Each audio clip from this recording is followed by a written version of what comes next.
ودادان waxaa la yiraahdaa Tar Parkland 16 dabaqaan rajaynayna inuu noqdo laakiin schedule-kana insha Allah sida loogu talagalo ku socda gurigan wuxuu ka kooban yahay 2 qol 3 qol 4 qol iyo 5 qol marka kullina maaragtay waa insuk way qol shaqaale uu leeyahay facility uu leeyahay waxa kamid ah madraso waa uu sameeynay waxa kale oo uu sameeynay maaragtay gym waxa kale oo leeyahay kids play area lift high speed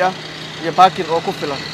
actually xaafadahan waa xaafadaha loogu jecel yahay oo Parkland kamid ah waxa ku yaala masaajidkii waxa ku yaala moolish weyneed oo maaragtay Westgate Mall Sari Center Mall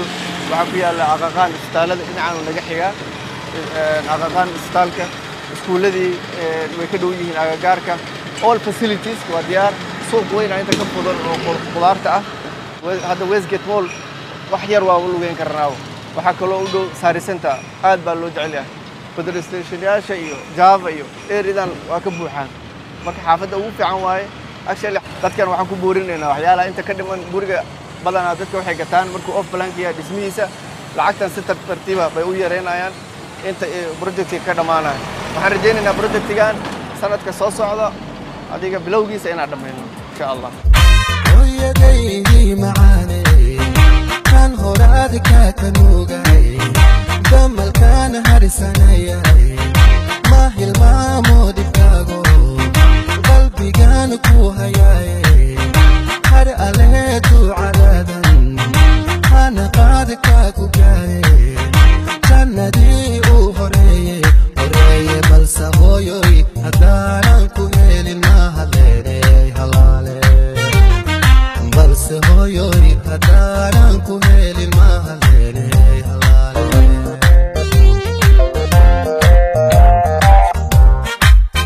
hooyadaydi macaane kan horaadka kanuugay damalkan harisanayay ma hilmaamo dhibkaago qalbigan ku hayay hor alle ducadadan hana qaadka ku gaare jannadii u horeeye balse hooyoy haddaanan ku helin ma haleeley halaale balse hooyoy haddaanan ku helin ma haleeley halaale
hadsanaya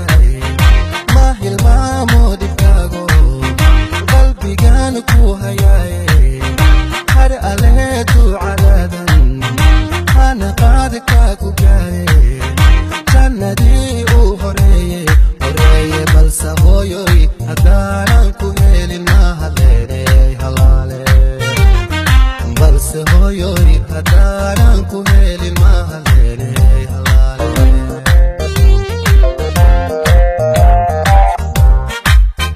hooyadaydii macaane